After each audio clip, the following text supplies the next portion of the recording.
नमस्कार दोस्तों, the Shikha classes channel में आप सभी का स्वागत है।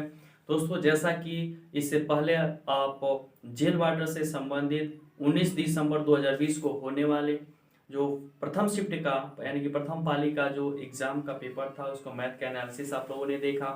उसी दिन का यानी कि 19 दिसंबर 2020 का ये सेकेंड शिफ्ट का जो कि पेपर आप सभी को मैं दिखाना चाहूँगा। यहाँ पे डी सेट है और इसका सॉल्यूशन इस वीडियो में हम सभी देखेंगे और इसमें भी मैथ का है। और चैनल को आप सब्सक्राइब करिए ताकि इससे रीजनिंग का अगर मैं वीडियो बनाऊं तो आप सभी के पास अतिशीघ्र पहुंचे।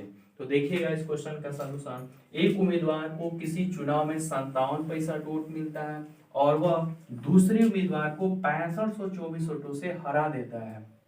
यदि वहां केवल 2 उम्मीदवार हैं तो हारे हुए उम्मीदवार को कितने प्रतिशत वोट कितने वोट मिलते हैं। तो यहाँ पर देखिएगा इसके परसेंटेज से संबंधित एक वीडियो मैंने बनाया है। उसमें चुनाव पर आधारित हमने 5 प्रकार के प्रश्नों को वहाँ पे 5 टाइप से हमने सॉल्व किया है। 5 टाइप के प्रश्न हमें पढ़ाया है। उसमें वैध मत, अवैध मत बनने वाले सारे प्रश्नों को मैंने सॉल्व किया। लेकिन यहाँ तो बिल्कुल आसान क्वेश्चन है आपको, जो कि केवल 2 ही उम्मीदवार हैं और कोई वैध और अवैध वोट नहीं है। तो टोटल वोट मानिएगा आपका 100%। और इस 100% में से जब 2 उम्मीदवार है तो दोनों को यानी कि जो जीतने वाला उम्मीदवार है कितना 57% पाता है, तो 100 में से 57 घटा देंगे तो बचा वाला क्या हो जाएगा, दूसरे का हो जाएगा। इसका मतलब दूसरा पाता है कितना 43%। और यही दोनों के जो बीच का अंतर, यही जीत और हार का अंतर होगा, ये परसेंटेज निकाल लीजिए। तो यहाँ से घटाएंगे तो कितना हो जाएगा 14% के बराबर। और यही वोटों की संख्या में कितने वोटों से है 6524 वोट, तो इसके बराबर हो जाएगा 6524 वोट के। यानी कि 14% बराबर 6524 मत के, तो 1% बराबर कितने के हो जाएगा, इससे आप डिवाइड करेंगे तो हो जाएगा 466 के। तो कितना आपसे पूछा गया है, यहाँ पर इस क्वेश्चन में पूछा गया कि हारे हुए उम्मीदवार को कितने वोट मिलते हैं। तो हारे हुए उम्मीदवार का परसेंटेज कितना है 43। तो अब यहाँ पर 1% बराबर इतना, तो 43% बराबर कितना, इसका 43% निकालेंगे तो कितना हो जाएगा 43 पूरा 466। तो इसमें आप गुणा करेंगे तो आपको आएगा ऑप्शन नंबर बी, यानी कि कितना आएगा 20038, यानी कि 20,038 वोट, जो कि ऑप्शन नंबर बी आपका सही जवाब होगा। देखिएगा ये दूसरा क्वेश्चन है, यानी कि 77 नंबर का कि यदि संख्याओं का गुणनफल 864 है और उनका एचसीएफ 12 है तो उनका एलसीएम क्या होगा। तो आप सभी जानते हैं इसका सॉल्यूशन, यानी कि प्रथम संख्या गुणा दूसरी संख्या, यानी दोनों संख्याओं का गुणनफल बराबर होता है उनके लसअ और मसअ के गुणनफल के बराबर होता है। यानी कि लसअ गुणे मसअ के, यहाँ पर आपको गुणनफल दे दिया गया कितना है 864 है। लसअ लसअ जो है आपसे पूछा गया यही चीज निकालनी है, तो यहाँ पर लिख लीजिएगा लसअ। और मसअ आपको क्वेश्चन में जो कि दिया हुआ है एचसीएफ कितना दिया है 12 दिया गया है। 12 से आप डिवाइड कर दीजिएगा तो यहाँ से 12 सत्ते 84 हो जाएगा, 86 है 2 बचा, तो 12 से 2 बार में 24 हो जाएगा। यानी कि लसअ की वैल्यू आ गई कितना 72, जो कि ऑप्शन नंबर बी में इसका दिया गया है, ये इसका सही जवाब होगा। देखिएगा अगला क्वेश्चन है, यहाँ पे आपको रेखिक समीकरण का लीनियर इक्वेशन से क्वेश्चन दिया गया है। दो चर में एक रैखिक समीकरण का सामान्य रूप है और इसका यह सामान्य रूप, अब आपको 4 ऑप्शन दिए गए हैं, इसमें सॉल्व नहीं करना है, इसी के अकॉर्डिंग आपको बतानी है। देखिए यहाँ पर अगर आप पढ़े होंगे तो 9th में और 10th में आपका ये लीनियर इक्वेशन है, 10th में है और वहाँ पे चीजें दी गई हैं। तो उसी से यहाँ पे डायरेक्ट ही आपका दिया है, जैसे ax plus B Y plus C equal to 0, जहाँ ए बी सी वास्तविक संख्याएं हैं, यानी कि रियल नंबर होता ही है, इतनी बातें सही है। लेकिन जो नीचे लिखा है ए बी सी शून्येतर संख्याएं हैं, तो शून्येतर नहीं होगा, इसलिए ऑप्शन नंबर पहला गलत होगा। फिर ax plus B Y plus C equal to 0, जहाँ ए बी सी वास्तविक संख्याएं, इतनी बातें तो सही है, ठीक है, इसमें भी। और ax plus B Y plus C equal to 0, जहाँ ए बराबर बी बराबर से, तीनों वैल्यू आपको सेम होगा, तो ये क्या होगा, और तो ऐसा नहीं है, इसलिए ये ऑप्शन आपका गलत है। और ax plus B Y plus C equal to 0, जहाँ ए बी सी क्या है वास्तविक संख्याएं हैं, और ये ऑप्शन बी में भी दिया है तो इसमें भी दिया है। एक्स्ट्रा इसमें चीजें इसलिए दिया है, इसलिए ये ऑप्शन आपका सही हो रहा है। कौन क्या है ए बी सी का वैल्यू है क्या होगा अलग, क्योंकि सी आपका कांस्टेंट अचर पद आपका अलग ही होगा, इसका मतलब डी ऑप्शन इसका सही जवाब होगा। देखिएगा अगला क्वेश्चन है कि निम्नलिखित समीकरण में x का मान होगा और ये आपको समीकरण दिया गया है, तो x की वैल्यू क्या होगी। देखिए x की वैल्यू निकालनी है तो इसको उस पक्ष में भेज दीजिए, तो ये यहाँ आएगा तो ये इसके स्थान पे आ जाएगा, यानी कि 0.004 और इसमें x को उधर साइड भेजेंगे तो यहाँ पर x हो जाएगा और इसको इसके नीचे स्थान पे आ जाएगा, तो ये हो जाएगा 0.002 है। अब इसको एक लाइन और सॉल्व करेंगे तो यहाँ पर देखिए जीरो को बैलेंस कर लीजिए, 1 2 3 4 है और 1 2 3 ही है, तो यहाँ पर हो जाएगा 4 1 2 3 चौथे स्थान पे और यहाँ पे क्या हो जाएगा 2 और 3 है तो एक अंक जीरो यहाँ पे बढ़ाएंगे तो हो जाएगा 2 0 यानी कि 4/2 अब इसको जो है आप सॉल्व कर लेंगे 4 से 5 बार में यानी 1/5 हो जाएगा और 1/5 या ऐसे कर लीजिए इसको यहाँ पे 5 से डिवाइड करेंगे तो दसवां लगेगा, 0 बढ़ेगा 10 और 5 से 5 दूना 10 यानी क्या है 0.2 आया x की वैल्यू। कौन सा ऑप्शन सही है, बी वाला ऑप्शन आपका सही है। अब देखिएगा दोस्तों अगला क्वेश्चन है कि एक कक्षा के ए और बी दो सेक्शन है जिसमें क्रमशः 36 और 44 छात्र हैं। यदि सेक्शन ए के छात्रों का औसत भार 40 किलोग्राम और सेक्शन बी के छात्रों का 35 किलोग्राम है तो एक साथ दोनों सेक्शन के छात्रों का औसत भार कितना होगा। अब दोनों को क्या है तो दोनों का देखिए यहाँ पर दिया गया है संख्या, तो संख्या में हम एवरेज का गुणा करेंगे तो कुल हमें उसकी मात्रा मिल जाएगी। जैसा कि मैंने आपको यहाँ पे बताया भी था कि औसत निकालने का औसत बराबर क्या, कुल पदों की संख्या बटे उनकी कुल पदों का योग बटे उसकी संख्या। तो संख्या से जब एवरेज में गुणा करते हैं तो कुल हमें संख्या मिलती है, कुल मात्रा मिलती है। तो यहाँ पर गुणा कर दीजिए यानी कि 36 छात्रों का औसत कितना है 40 किलोग्राम और बाकी के कितने 44 छात्रों का 35 किलोग्राम है, इसमें 35 का गुणा करेंगे तो टोटल इसकी कुल कितना भार है ये निकल जाएगा और 44 छात्रों का कुल कितना भार है ये निकल जाएगा। तो कुल भार में कुल बच्चों की संख्या से आप डिवाइड कर दिए, कुल संख्या कितनी है 36 और प्लस 44 यानी इसको आप सॉल्व करेंगे आगे यहाँ मल्टीप्लाई कर लीजिए 0 और 4 से यहाँ पे 24 और 12 और 2 14 कितना हो जाएगा 1440 हो जाएगा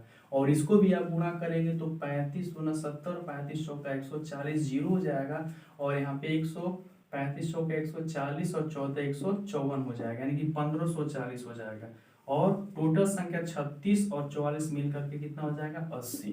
अब इसको आप सॉल्व करेंगे तो 40 40 80 और 15 और 14 2980 हो जाएगा और यहाँ पर डिवाइडेड बाई 80 हो जाएगा। 0 से 0 कैंसिल और 8 से आप डिवाइड करेंगे तो 8 से 3 बार में 24 हो जाएगा और 5 58 8 7 56। अब देखिए 37 वाला ऑप्शन आपको बी मिल रहा है तो आगे पॉइंट में क्या होगा ये आ जाएगा इसके आंसर को यानी बी ऑप्शन इसका सही जवाब होगा।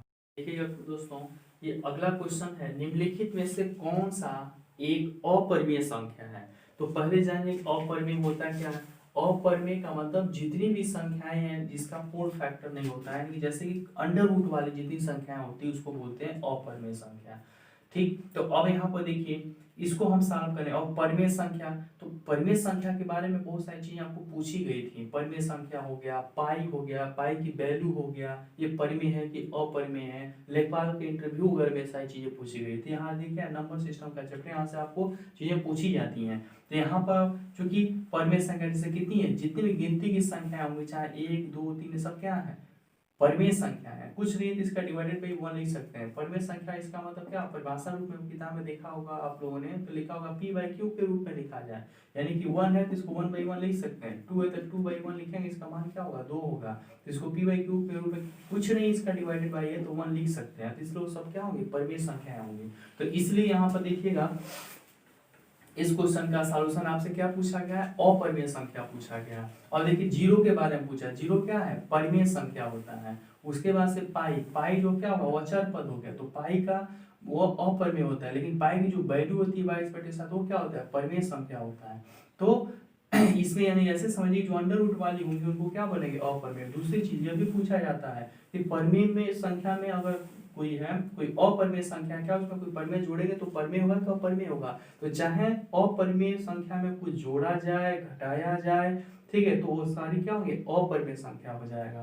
तो यहाँ पर इसको देखिए सॉल्व करेंगे, अपरिमेय संख्या है। अच्छा 12 को हम लोग क्या लिख सकते हैं, 2 अंडर रूट में 3 लिख सकते हैं, और यहाँ पे क्या है, √3 यहाँ पर नीचे है, तो 3 से 3 कैंसिल हो जाएगा, 2 आएगा, और 2 क्या है, परिमेय संख्या, यानी ये इसका आंसर नहीं होगा। इसको चेक करेंगे तो 20 को क्या लिख सकते हैं, इसको लिख सकते हैं 2 अंडर रूट में 5, ठीक है, और 4 को इसका वर्गमूल क्या हो जाएगा 2, तो यहाँ से आपको क्या 2 से 2 कैंसिल, क्या बचा अंडर रूट में 5, और अंडर रूट वाली चीजें ही क्या होती हैं, अपरिमेय होगा, ये इसका सही जवाब होगा। अब देख लीजिए ये सब आपके नहीं होंगे, यानी कि 4 का वर्गमूल क्या होगा 2, और 25 का वर्गमूल क्या होगा 5, 2/5 है, p/q के रूप में लिखा जाएगा, ये क्या होगा, परिमेय संख्या होगा।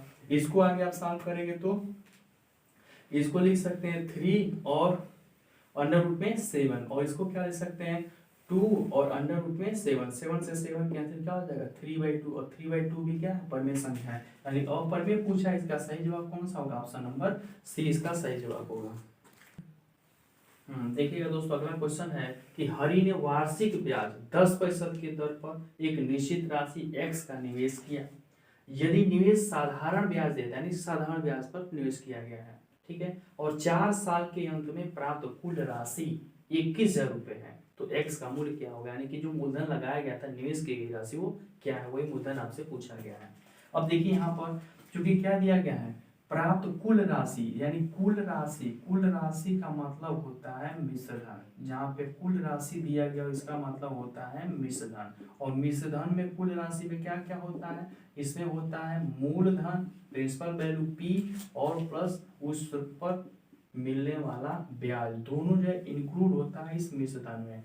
तो अगर मान लीजिए मिश्रधन की राशि हमें दिया गया है 21,000, और मूलधन x कह रहा है कि x का निवेश किया गया, तो प्लस कह रहा है साधारण ब्याज की राशि है, तो साधारण यानी सिंपल SI, तो SI अगर हमें निकालना होगा तो क्या होगा, x इधर आएगा, तो यहाँ पर 21,000 और माइनस x हो जाएगा, ठीक है, तो SI के जगह पे अब SI इक्वल टू होता क्या है, अब आप जानते हैं SI इक्वल टू क्या, PRT, यानी मूलधन गुणे R से रेट और T से टाइम अपॉन 100। अब इसी से आप आसानी से सॉल्व कर लीजिएगा। SI के जगह पे यहाँ पे रख दीजिएगा कितना, यानी कि 20, यानी 21,000 माइनस x रखिएगा, और P यानी कि मूलधन है कितना, तो x है, इसको भी एक तरीके का x बना लीजिए, और R कितना है, x हो गया, और यहाँ देखिए क्योंकि कंफ्यूजन हो जा रहा है, ये वाला x बना लीजिए ताकि बुरा का चिन्ह लिखेंगे तो अंतर पता चलेगा आपको। मूलधन दर कितना 10% का, समय कितना 4 साल का, अपॉन 100, 0 से 0 कैंसिल, और यहाँ से 2 से 2 बार पे, 2 से 5 बार, 5 का हम गुणा करिए 21 25 105 हो जाएगा, और 1 2 3 0 और माइनस 5x हो जाएगा, और 2 में इसका गुणा करें तो 2x हो जाएगा।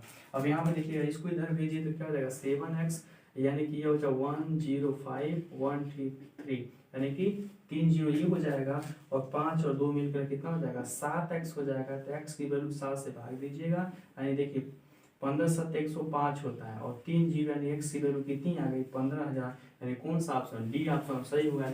निवेश की गई राशि कितनी है 15,000 है, जिस पर जो है ब्याज लेकर के टोटल कितना आ जाएगा मिलना 21,000 आएगा। तो अगर ब्याज की राशि पूछी गई, यानी उस पर ब्याज कितना मिला, तो 21 में से 15 घटाएं कितना 6,000 रुपये ब्याज आया, ये इसका सही जवाब होगा ऑप्शन नंबर डी। देखिए दोस्तों, अगला क्वेश्चन है, दो समरूप त्रिभुजों के क्षेत्रफलों का अनुपात है। देखिए क्षेत्रफल पूछा गया है यहाँ पे, क्या समरूप त्रिभुज के बारे में, तो ये जो है समरूप त्रिभुज की एक तरीके से प्रॉपर्टी ही होती है, पूरा आपको याद करना पड़ेगा, 7-8 इसकी प्रॉपर्टी है समरूप त्रिभुज की, यानी कौन कौन से संगत भुजाओं के होगा, फिर इसके बाद से कौन कौन आपके बराबर होंगे, समरूपता का क्या जो है कंडीशन होता है, उसकी प्रॉपर्टी क्या होती है, तो उसी के अंतर्गत आता है कि उनकी तदनुरूप भुजाओं के अनुपात के वर्ग के बराबर होता है। तो जैसे यानी कि इसको आपको याद करने वाली चीज है, इसका ऑप्शन जो है बी सही होगा। जैसे कि आप देखेंगे कि समरूप त्रिभुज, अगर मान लीजिए दो ऐसे समरूप त्रिभुज हैं, तो ये छोटा हो गया, ये आपको कोई बड़ा आपको त्रिभुज है, दो यहाँ पे देखिएगा, तो अगर मान लीजिए इसको मान लिया जाए ए बी और सी, और यहाँ पे आपका पी क्यू आर आपको, तो अगर मान लीजिए इस भुजा से हम लंब यहाँ पे डालते हैं तो क्या हो जाएगा ऊंचाई का काम करेगा, तो तो इसका जो क्षेत्रफल पूछा जाएगा, तो अगर इस भुजा ऊंचाई को लेंगे यानी h1 मानते हैं, इसको h2 मानते हैं, तो इनके वर्ग के रेशियो के बराबर इसका क्षेत्रफल हो जाएगा। तो यही आपको बी ऑप्शन का सही जवाब होगा। देखिए दोस्तों, अगला क्वेश्चन है कि एक ट्रेन एक खड़े व्यक्ति को 15.3 सेकेंड में पार करती है और यह 196 मीटर लंबे पुल को 45.3 सेकेंड में पार करती है, तो ट्रेन की गति क्या होगी? तो पहले तो यहाँ पर ट्रेन की गति यानी कि चाल पता होना चाहिए, किस चाल से चल रही है। तो चाल बराबर होता है क्या? दूरी बटे समय। तो दूरी, अब देखिए, अगर किसी कहेगा खंबे को पार करती है या किसी व्यक्ति को पार करती है, तो उसके द्वारा जो चली गई दूरी होगी वही कुल लगा हुआ, यानी कि देखिए दूरी क्या होगी। अगर मान लीजिए यहाँ पर कोई व्यक्ति खड़ा है, ठीक है, यहाँ पर मान लीजिए कोई व्यक्ति खड़ा है, तो ट्रेन इसको क्रॉस कैसे करे? इतनी लंबी ट्रेन है, ठीक है, इतनी लंबी ट्रेन है, तो यहाँ से इसका इंजन और पूरा इसका लास्ट वाला छोर इसको पार कर जाएगा, तब न कहेंगे कि ट्रेन इसको, इस व्यक्ति को पार कर गई। इसका मतलब उसने कितना दूरी चला, यहाँ से लेकर के यहाँ तक का, यानी ये पोजीशन यहाँ आ गया, यानी इतनी अपनी दूरी लंबाई के बराबर इसने दूरी तय किया। तो जो ट्रेन की लंबाई होगी वही उस व्यक्ति को पार करेगी। तो दूरी कितनी हो जाएगी? और वो नहीं दिया है ट्रेन की लंबाई, तो मान लीजिए ट्रेन की लंबाई यल है और कितना समय कितना लगता है पार करने में? तो 15.3। यही इस ट्रेन का क्या हो जाएगा? चाल हो जाएगा। अब देखिए दूसरा क्या कंडीशन है कि किसी पुल को पार करती है। अच्छा बताइए, पुल को अगर पार करेगी, तो अगर मान लीजिए यहाँ पुल हो या कोई प्लेटफॉर्म हो, उसको पार करेगी, तो इसको पार कब करेगी? अगर मान लीजिए यहाँ पे ट्रेन आ रही है इस प्लेटफॉर्म पे या इस पुल पे, तो इसका जो इंजन वाला सिरा है और ये जब यहाँ से आगे निकल जाएगा तब ना कहेंगे। तो इसका मतलब कुल दूरी इस पर चलेगी प्लस ये ट्रेन वाली लंबाई, यानी कुल इसकी लंबाई यहाँ से यहाँ तक हो जाएगी। तो इसका मतलब ये होगा कुल लंबाई अगर, यानी तो चाल यहाँ पर लिखेंगे, दूसरे कंडीशन में चाल हो जाएगा दूसरे वाले कंडीशन। देखिए दोस्तों, अगला क्वेश्चन है, निर्देश आपको दिया गया है, ये पाई, यहाँ से आपको पाई चार्ट से क्वेश्चन, और यहाँ से आपको निश्चित तौर पे सारे एग्जाम में क्वेश्चन पूछे जा रहे हैं, और मैंने यहाँ से इसको पढ़ाया भी था, कम से कम एक डायग्राम से आपको 2-3 क्वेश्चन, 3 क्वेश्चन से कम नहीं है, 3 से 5 के बीच हो रहा था। तो यहाँ देखिए क्वेश्चन आया भी है, नीचे दी गई तालिका में 1991-92 में 1991-92 से 98-99 तक किसी देश का विदेशी मुद्रा भंडार जो कि US मिलियन डॉलर में आपको दिया गया, दिखाया गया है। दी गई जानकारी के आधार पर उत्तर देना है। क्या कह रहा है? 1997-98 में 1993-94 की तुलना में विदेशी मुद्रा भंडार में वृद्धि हुई। कितने की वृद्धि हुई, यही आपसे पूछा गया है। और बताइए, कह रहे 1997-98, तो 1997-98 के यहाँ पर डेटा देख लीजिए कितना है, 5040 है, इतना US मिलियन डॉलर में भी हुआ। और 1993-94 में कितना रहा? तो 1993 और 94 कितना रहा? 4523, कितना रहा? 4523 रहा। तो पूछ रहा है कि इसमें इससे कितना वृद्धि हुई, यानी कितना बढ़ा, तो इसमें से इसको क्या करेंगे? घटा लेते हैं। देखिए कितना बढ़ा हुआ है, तो यहाँ से घटाइए, 10 में से 3 7, और यहाँ से 3 में से 2 1, और यहाँ 10 में से 5 5, कितना हुआ? 517। अभी कितने की वृद्धि हुई, यानी 517 US डॉलर की क्या हुई है? वृद्धि हुई है। और देखिए यहाँ पर हमने ऑप्शन नहीं लिखा है, ऑप्शन यानी कि इसका आंसर तो हो जाएगा 517, और इसका जो यहाँ मैं आपको दिखा के दे रहा हूँ, ऑप्शन इसका मैंने नहीं लिखा है, ऑप्शन इसमें दिया था 546, इसके अलावा दिया था 517, इसके बाद ऑप्शन दिया था 256, और इसके बाद लास्ट वन ऑप्शन है 447, यानी बी ऑप्शन इसका सही जवाब होगा, 517। हाँ देखिएगा, अगला क्वेश्चन है कि मिस्टर जोजो ने 5% वार्षिक ब्याज की साधारण दर पर कुछ राशि निवेश की। 8 वर्ष के अंत में निवेश की गई राशि और अर्जित ब्याज, निवेश की गई राशि और अर्जित ब्याज, देखिए दोनों मिलाकर है 1400 रुपए। इसका मतलब कि कुल राशि, यहाँ पर कुल राशि, तो कुल राशि बराबर होता है मिश्र धन, और मिश्र धन में कुल राशि में क्या क्या होता है? तो जो निवेश की राशि है जिसको बोलते हैं प्रिंसिपल वैल्यू, यानी कि पी का मान प्लस अर्जित ब्याज, यानी क्या है साधारण ब्याज दर। तो साधारण ब्याज है यानी कि एसआई वाली एसआई। तो अब देखिए यही चीज का मान दिया गया कितना 1400, और यानी कि मिश्रधन का मान दिया गया है 1400, और पी आपको ज्ञात करना है कि वह कितनी राशि निवेश की गई थी, और एसआई। तो अब बताइए यहाँ पर एसआई, अगर एसआई का मान निकालते हैं तो एसआई की वैल्यू क्या हो जाएगा, पी इधर आएगा, यानी कि 1400 माइनस पी हो जाएगा। ठीक है, तो अब यहाँ पर निकाल लेते हैं एक बार में, यानी कि एसआई की वैल्यू है 1400 माइनस पी, और मूलधन हो जाएगा पी, दर हो जाएगा 5% का, और कितने समय के लिए 8 वर्ष के लिए, और गुणा 100 से। इसको सॉल्व कर लीजिएगा, इसको हम सॉल्व करेंगे तो यहाँ से 5 से ये 20 हो जाएगा, और यहाँ से 4 से 5 बार में 20, और 4 से 2 बार में 5 का यहाँ पे गुणा करेंगे 14 25 70, यानी 7000, और 5p हो जाएगा, और 2 का गुणा करेंगे तो 2p हो जाएगा, यानी कि इधर आएगा तो 5 और 2 मिल करके 7p हो जाएगा, और यहाँ पर 7000 हो जाएगा। तो p की वैल्यू कितनी आ गई 1000 रुपये, यानी कितना निवेश किया गया था 1000 रुपये, यानी ये आपको ऑप्शन नंबर ए सही जवाब होगा। देखिए दोस्तों एक ये आपका लास्ट और क्वेश्चन है कि यदि 2160 वर्ग मीटर क्षेत्रफल वाले एक आयताकार खेत की लंबाई और चौड़ाई का अनुपात दिया हुआ कितना 5:3 के अनुपात में है, तो खेत की लंबाई और चौड़ाई होगी कितनी होगी ये आपको निकालना है। तो इसका सॉल्यूशन देख लीजिएगा। अच्छा आयताकार है ना, आयत की आकृति है, और आयत की यहाँ क्या है क्षेत्रफल दिया हुआ है, तो आयत का क्षेत्रफल होता क्या है, यानी क्या होता है लंबाई और गुणा चौड़ाई होती है। आयत का क्षेत्रफल होता है लंबाई गुणा चौड़ाई, और ये कितना दिया हुआ है 2160 के क्षेत्रफल दिया हुआ है। तो लंबाई यहाँ पे दोनों का रेशियो दिया हुआ है ना, तो यहाँ पर इसका लंबाई का मान निकालेंगे तो 5x, और चौड़ाई का मान निकालेंगे तो 3x, यानी कितना हो जाएगा 5x, और चौड़ाई हो जाएगी 3x बराबर किसके 2160 के।